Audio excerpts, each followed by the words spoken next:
आत्मा के लिए किसी भी काल में ना तो जन्म है न मृत्यु। वह न तो कभी जन्म लेता है और न ही कभी जन्म लेगा। वह अजन्मा है।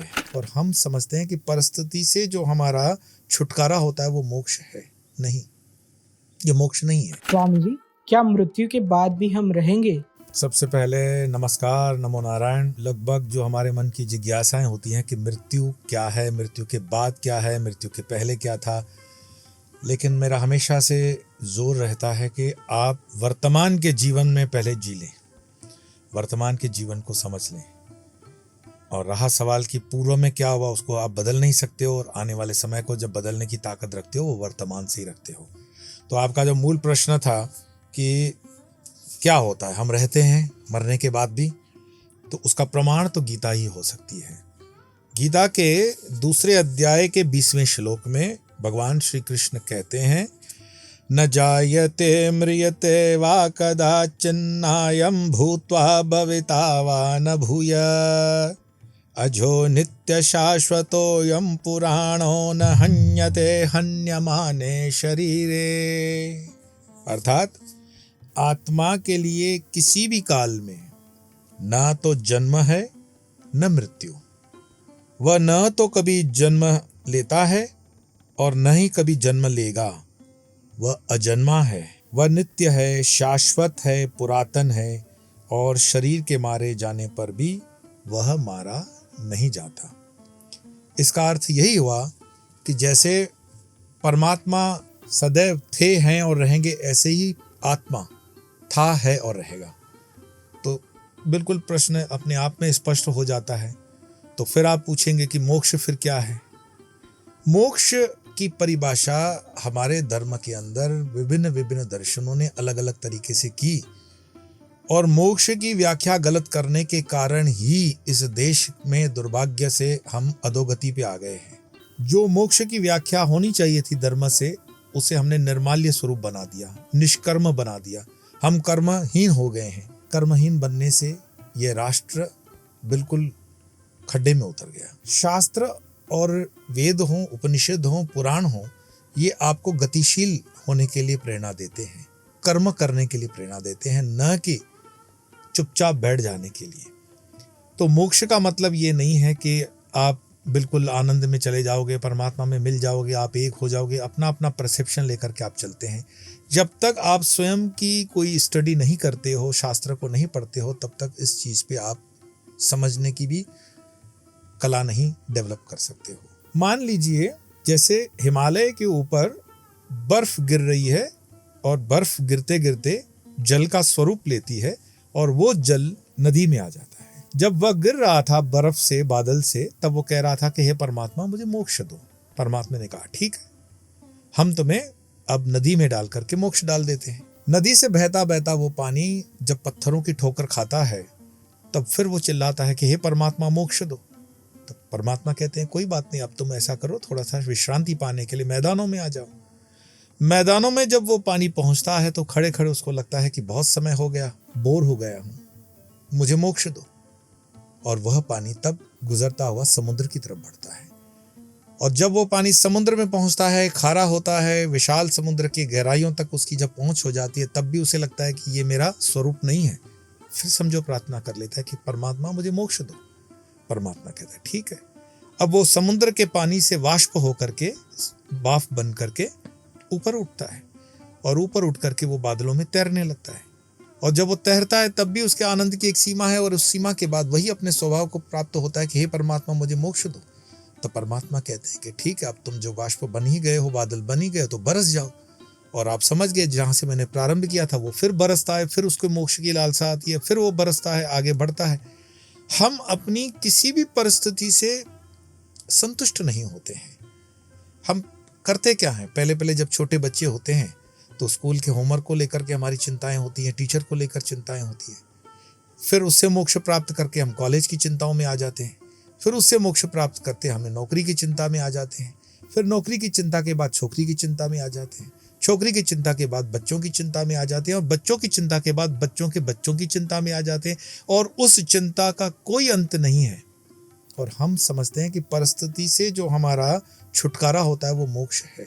नहीं, ये मोक्ष नहीं है। मेरे देखे मोक्ष शब्द का अर्थ हम ये ले सकते हैं कि मोह क्षय, हमारा जब मोह जो समाप्त हो जाए, डेल्यूजन फ्रॉम एनी सिचुएशन, वो जो मोह है उसका जब निराकरण हो जाए, ज्ञान की प्राप्ति हो जाए, वो मोह, वो मोक्ष है। मुझे किसी ने हमेशा गीता पर जब मैं प्रवचन होते हैं मेरे, तो मुझे प्रश्न पूछा जाता है कि पूरे गीता के अंदर 700 श्लोक है, 18 अध्याय हैं, आपका अपना पसंदीदा श्लोक कौन सा है? प्रश्न। वैसे गीता के किसी श्लोक में इस तरह की तो हम बात नहीं कर सकते कि ये मुझे पसंद है या मुझे ना पसंद है, पर गीता का एक श्लोक जो मुझे बहुत अपील करता है, 4 अध्याय का वो जो श्लोक है, ध्यायतो विषयान पुंसः संगस्तेषुपजायते संगात संजायते काम कामात् क्रोधो विजायते क्रोधात् भवति सम्मोहः सम्मोहात् स्मृतिभ्रंशात् बुद्धिनाशो बुद्धिनाशात् विनश्यति। अर्थात हम जब विषयों का चिंतन करते हैं, ध्यायतो विषयान पुंसः, पुंस मीन्स मनुष्य, सतत विषयों का हम चिंतन करते हैं कि मुझे ये मिल जाए, वो मिल जाए। ध्यायतो विषयान पुंसः संगस्तेषुपजायते, उससे हमारा संग बन जाता है, अटैचमेंट बन जाता है। संगात संजायते कामः, और उसमें से काम का उत्पन्न होता है। कामात् क्रोधो भी जायते, और वो जो कामना आपकी पूरी नहीं होगी तो क्रोध होगा। क्रोधात् भवति सम्मोह, क्रोध आया कि सम्मोहन हो गया आपका। सम्मोहा स्मृति विभ्रम, स्मृति कौन सी? जो हमारी सनातन स्वरूप की स्मृति है, स्मृति, वह स्मृति। स्मृति भ्रंशात् बुद्धि नाशो, स्मृति गई कि बुद्धि आपकी खत्म। बुद्धि मीन्स सुपर इंटेलेक्चुअल आपका जो है, बुद्धि नाशात् विनश्यति, और जहां पे आपका वो इंटेलेक्चुअल खत्म हो गया, आपका नाश सुनिश्चित है। और लेकिन उसका प्रारंभ कहां से है? ध्यायतो विषयान पुंसः। तो हमारे जीवन की जो पूरी दौड़-धूप है वो मटेरियलिस्टिक पदार्थों को लेकर के है, और मटेरियलिस्टिक पदार्थों का कोई अंत नहीं होता। क्या आपको लगता है हमारे ऋषि मुनि इतने मूर्ख रहे होंगे कि राज घराने के होते हुए भी अपनी सुख सुविधाओं को छोड़ करके उन्होंने कम सुविधाओं में अपने जीवन यापन को चुना होगा? उसके पीछे कोई न कोई कारण रहा, और वो कारण ये रहा कि यह दृष्टि जहां भी भोग के दृष्टि भाव से उसको देखती है, तो वो अपना विस्तार बढ़ाती है, और उसके विस्तार बढ़ते ही इंद्रियों का बढ़ना उस तरफ चलता है, और इंद्रियां जो है अपने स्वभाव वाले रस के प्रति आकर्षित होती हैं, और फिर उसके बाद कोई अंत नहीं है। रामकृष्ण परमहंस कहते हैं कि देखो, मन ऐसा है जैसे राई के दानों का पैकेट तुमने पकड़ के रखा, तब तक तो ठीक, अगर ये छूट गया और सारे दाने तुम समेट भी लो, फिर भी एक आध दाना कम पड़ जाएगा।